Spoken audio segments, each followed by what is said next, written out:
The Royal Connection. Unveiling the fascination behind the Queen's love for Corgis. In the realm of British royalty, one cannot escape the enchanting image of Queen Elizabeth II surrounded by her beloved Corgis. For decades, these small and spirited dogs have been constant companions to Her Majesty, creating an iconic and heartwarming tableau. Behind this regal display lies a tale of genuine affection, loyalty, and a deeper connection that transcends the boundaries of the palace walls.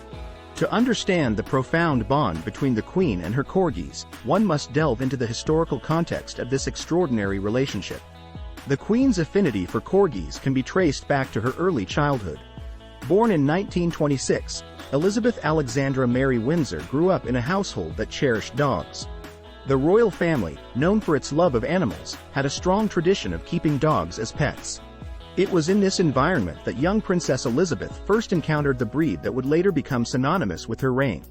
The Queen's journey with Corgis began in 1933 when her father, King George VI, brought Dookie, a Pembroke Welsh Corgi, into the family.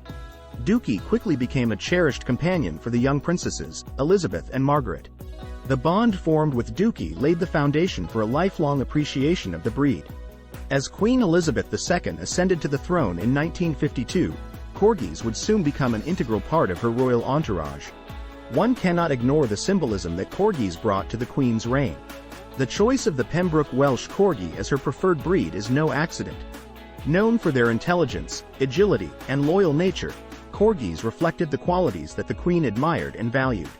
Their distinctive appearance, with short legs and long bodies, added a touch of whimsy to the royal persona, creating a unique and endearing image that captured the public's imagination.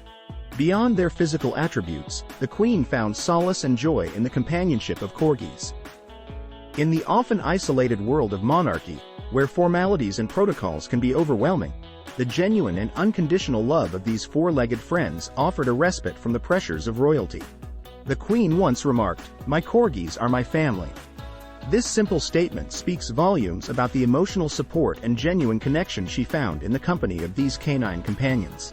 The Queen's affection for Corgis extended beyond mere companionship.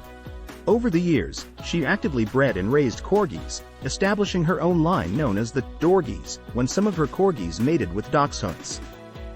The Queen's involvement in breeding not only showcased her commitment to the breed but also contributed to its popularity. The birth of Corgi puppies became a celebrated event, eagerly awaited by the public and the royal family alike.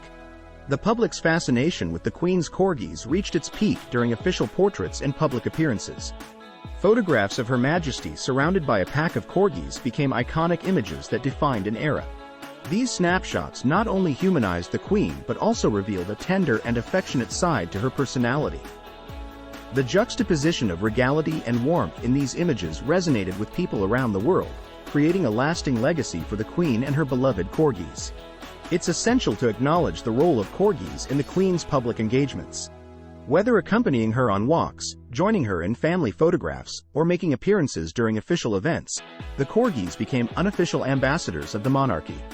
Their presence added a touch of charm and familiarity, bridging the gap between the royal family and the public.